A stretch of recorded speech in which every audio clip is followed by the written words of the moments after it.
Oke, kembali lagi di So Jadi Pandit dan kali ini gua mau membahas dua pertandingan yang punya dua wajah yang berbeda. Yang pertama adalah Brighton dengan Liverpool, yang kedua adalah Arsenal berhadapan dengan Manchester City, super big match di atas kertas. Kita bahas dulu dari Brighton dan juga Liverpool. Eh, Skornya dua sama, layak imbang kalau gue bilang. Brighton itu turun dengan praktis skuad terbaik, ya Verbruggen di penjaga gawang, March ya menggantikan Estupinan karena kartu merah kemarin itu dimainkan jadi back kiri. Ini cukup mengejutkan juga karena dia adalah sayap kanan. Igor dan juga Dang sebagai center back kanan ada Feldman. Di tengah ada Pascal Gross dan Baleba. Baleba ini juga salah satu pemain muda, jadi dicoba oleh De Zerbi. Kadang Billy Gilmore, kadang si Baleba ini ya kadang juga bukan keduanya tapi Dahut. Jadi siapa namanya si De Zerbi ini suka memang untuk melakukan eksperimen dan memberikan kesempatan kepada pemain mudanya. Di belakangnya Ferguson ada Mitoma di kiri, Joao Pedro dan juga seorang Adingra. Nah, Liverpool, Alisson penjaga gawangnya, Alexander Arnold bek kanan, Van Dijk dengan Matip, di kiri ada si Robertson, di tengah ada Szoboszlai, McAllister dan juga Elliot. Dan di depan Nunes sebagai striker, Salah kanan, Luis Diaz kiri. Praktis juga terbaik. Nah, ini pertandingan yang sangat terbuka. Kedua tim tidak bermain bertahan sama sekali. Mereka benar-benar ingin mencari 3 poin. Walaupun Arsenal Liverpool main di kandang Brighton, tapi mereka jelas motivasinya menang. Nah, yang menjadi permasalahan di awal di menit 20 itu terjadilah blunder. Nah, ini blunder siapa menurut gue? Ini blunder kalau menurut gue ya Van Dijk. Karena memang McAllister tidak scanning. Biasanya pemain bola itu scanning. Jadi dia tahu di kirinya ada siapa, kanannya siapa, belakangnya ada siapa, sehingga ketika dia menerima bola dia tahu harus melakukan apa. Ya, McAllister tidak melakukan itu. Cuman itu bisa diatasi dengan ya jangan dikasih passing. Karena posisi Van Dijk dia bisa ngelihat nih. Dia bisa ngelihat posisi McAllister itu dijaga. Ada 3 orang pressing. Harusnya dia bisa mengantisipasi itu dengan pilih opsi lain. Kalau nggak long ball. Itu tidak dilakukan. Dia malah passing ke McAllister. Passingnya pun tidak benar-benar ke kaki. Tapi sedikit lemah sehingga bisa dipotong. Nah itu menjadi menurut gue sih kesalahan Van Dijk. Dan Alisson yang dari dia build up tidak balik ke posisinya. Nah ini resiko memang kalau kiper build up dia terlalu pede, dia terlalu maju meninggalkan posisinya, ketika salah passing terjadi maka harus cepat balik. Kalau enggak ya begitu. Ujung-ujungnya kebobolan 1-0. Apakah selama 20 menit sebelum kebobolan itu Brighton dapat banyak peluang? Sebenarnya nggak begitu banyak. Ya walaupun sempat nyaris-nyaris, cuman ya mungkin 1-2 peluang di awal babak ya. Nah, tapi setelah gol tersebut ya Liverpool mulai coba untuk menekan, but Liverpool juga tidak mendapatkan banyak peluang.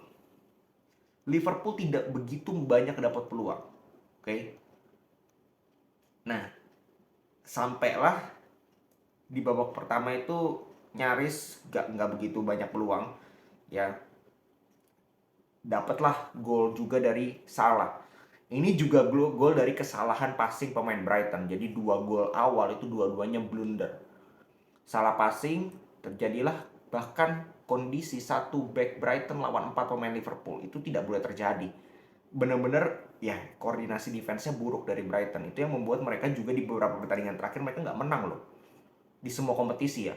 Mereka nggak menang di beberapa pertandingan terakhir. Ya bahkan dari 5 pertandingan terakhir mereka menang sekali. Sekali imbang, habis itu 3 kali kalah. Dan bahkan kebobolannya cukup besar. Lawan Athens mereka kebobolan 3. Lawan Chelsea 1, lawan Aston Villa mereka kebobolan 6, lawan Marseille kebobolan 2. Itu karena koordinasi defense mereka nggak begitu bagus kalau gue bilang. Ya, kualitas pemain. Satu sama, babak pertama selesai. Nah, masuk ke babak kedua, ya praktis ya tadi gue bilang jual beli serangan. Ya, jual beli serangan di menit ke 45. Sorry, 45 tadi dapat penalti dulu. Salah. Apakah itu penalti? Ya, itu penalti. Blunder juga sebenarnya. 2-1 babak pertama. Masuk babak kedua ya, Brighton lebih coba untuk lebih keluar, tapi justru ketika mereka bermain terbuka, meninggalkan space yang jauh lebih besar untuk Liverpool. Di situ Liverpool dapat cukup banyak peluang di awal babak kedua. Ya, kalau di statistik ada 3 big chances dari Liverpool, walaupun Brighton punya 4. Nanti gue jelaskan 4-nya itu berapa. Pada 4 dari 4 itu ada 3 peluang besar yang gagal dikonversi menjadi gol dari Brighton. Murni apa? Finishing. Ya. Dan di menit 78 mereka dapat gol, akhirnya penyama kedudukan dari Dang, itu dari set piece, jadi ada 2 gol dari set piece dan 2 gol dari blunder dari masing-masing tim. Ya, jadi 1 gol blunder dari Liverpool, 1 gol set piece dari Liverpool, begitu juga dengan Brighton. Nah, ini benar-benar pertandingan yang seimbang. Bahkan secara statistik itu seimbang sekali. Ya, ball possession sedikit Liverpool 54, ya. Expected goals itu 2,3 dari Brighton, 2,49 dari Liverpool. Seimbang juga. Shots total 14-14, seimbang. Big chances shot on target 3-4. Brighton 3, Liverpool 4. Big chances Brighton 4, Liverpool 3. Praktis seimbang. Bahkan pas akurasi passing 87 Liverpool, 85 Brighton. Ya, berarti seimbang.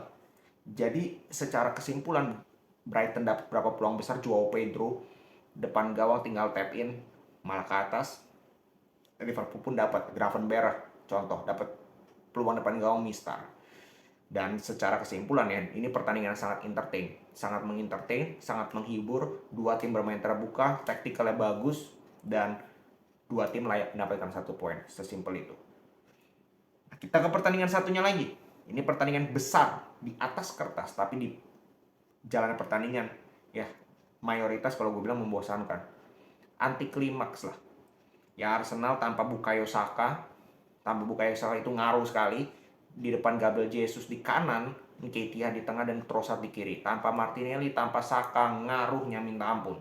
Terutama soal agresivitas, terutama soal tusuk-tusukan itu nggak ada sama sekali dari wing. Trossard, Gabriel Jesus bekerja keras. Cuman dia ya gimana ya? Hanya bekerja keras, dia sulit bergerak. Nggak ada keleluasan, nggak ada tusukan-tusukan juga, karena lawannya itu cukup berat, Gvardiol. Dan Gvardiol ini kita tahu mainnya main marking, sulit untuk Gabriel Jesus. Ya, kalau Saka berbeda cerita, karena dia punya kecepatan, dia punya skill. Nah, itu akan merepotkan Gvardiol, tapi sayangnya nggak bisa main karena cedera. Manchester City tanpa Kevin De Bruyne, tanpa Rodri, tanpa Stones, tanpa Grealish dari awal, udah banyak. Ini menurut gue 4 pemain yang penting sekali kehadirannya. Ya, dan itu terlihat tadi. Lewis, Bernardo Silva, Kovacic di tengah. Bernardo Silva sering jemput bola, bekerja keras, tapi dia juga tidak bakal optimal ketika dimainkan bukan di posisi aslinya. Dia tadi dipaksa jadi DM, terlalu turun. Lewis kemana, Kovacic kemana. Ini 2 pemain kalau gue bilang bingung di pertandingan kali ini flop. Jelek mainnya. Alvarez, selain yang dia pressing David Raya di awal-awal yang hampir kebobolan itu, nggak ngapa-ngapain juga. Nyaris nggak ngapa-ngapain. Haaland lebih parah lagi. Haaland lebih dikantongin lagi. Foden nggak bisa create peluang juga. Ya, ujung-ujungnya apa yang dilakukan oleh City sama dengan Arsenal. Mutar, dapat bola, delay, ball possession, mutar. Cukup membosankan. Praktis peluang berbahaya dari kedua tim. City di awal babak pertama harusnya dapat 1 gol, yang dimana goal line clearance dari seorang Declan Rice disusul dengan Ake, ya kan? Itu harusnya dapat 1 gol. Terus di awal babak ke pertama, berapa kali City juga dapat setengah-setengah peluang, selain peluang besar yang tadi, itu yang harusnya bisa menjadi gol. Oke. Arsenal dapat peluang besar di mana di babak kedua. Itu pun sama dari corner berapa? Nggak peluang besar amat sih, setengah peluang lah Arsenal. Tapi secara whole the game 90 menit itu mayoritas membosankan. City ball possession 52%, 51, Arsenal 49. Ya kebanyakan mutar-muter, delay. ya kelihatan dua tim ini stylish mainnya. Bener-bener stylish, tidak ada fighting spirit yang dimana mereka itu ngotot, ngebet pengen menang. Kecuali Martinelli golnya. Itu pun golnya juga ada unsur luck karena deflect. Tapi that's goal. Keberuntungan itu datang kepada orang yang berusaha dan mencoba, dan Martinelli mencoba hal itu dan berusaha. 1-0. Nah, terus gua bahas Kovacic. Kovacic ini harusnya dapat merah. Tidak dikasih merah. Dia jelas melakukan tackle, kakinya pullnya itu ngehajar. Aturan basic, ya aturan itu merah mutlak, mau itu pelanggaran pertama mau nggak sengaja, pull jelas merah. Dicek VAR kan, tapi nggak ke pinggir lapangan wasitnya. Mungkin pada saat komunikasi wasit VAR tidak merekomendasikan hal tersebut. Dia sudah percaya bahwa keputusan wasit ini benar. Tidak terjadilah gitu. Lanjut. Beberapa menit setelah itu, si Jorginho ya kalau nggak salah, itu di-tackle hal yang sama. Itu juga pull. Harusnya kartu kuning kedua, merah. Tidak diberikan oleh wasit. Itu aja menurut gue udah, ya sorry to say, kalau gue bilang Arsenal dirugikan soal itu. Karena harusnya Kovacic itu dapat merah. Harusnya City itu bermain dengan 10 pemain. Nah, cuman gue salut bahwa dengan tidak diuntungkan saja Arsenal mampu menang pada akhirnya. Walaupun menangnya juga ya termasuk ugly win. Tapi menurut gue tidak penting. Karena 12 pertandingan terakhir sebelum pertandingan ini mereka selalu kalah dari City. Jadi dengan cara apapun menurut gue mereka menang, still itu berharga. Still itu penting untuk meningkatkan kepercayaan diri, meningkatkan moral bahwa kita sekarang tidak lebih inferior dibandingkan City lagi. Kita sudah bisa setara dengan City. Kita sudah bisa mengalahkan City. Bahkan di musim ini, 2 kali pertemuan Community Shield dengan ini, mereka tidak kalah. Bahkan bisa mengalahkan City. Itu yang jauh lebih penting dibandingkan ini ugly win apa. Enggak. Pertandingan seperti ini, yang penting menang. Untuk apa? Meningkatkan moral, meningkatkan kepercayaan diri. Ini dari kompetitor. Arsenal sekarang berada di atas City loh, dengan 2 poin perbedaan. Jangan salah, mereka dengan Tottenham Hotspur berada persis poinnya, 20. Tottenham di atas, Arsenal di bawah. Jadi kemenangan ini menurut gue sangat penting. Gue salut dengan Arsenal, walaupun ugly win, cuman still dengan apa yang mereka dirugikan wasit atau apa, dan 12 laga mereka nggak pernah seri atau menang, mereka mampu break the code di pertandingan kali ini. Itu jauh lebih penting. Oke, segitu dulu pembahasan kali ini. Kita akan kembali lagi dengan video-video selanjutnya. Salam sepak bola.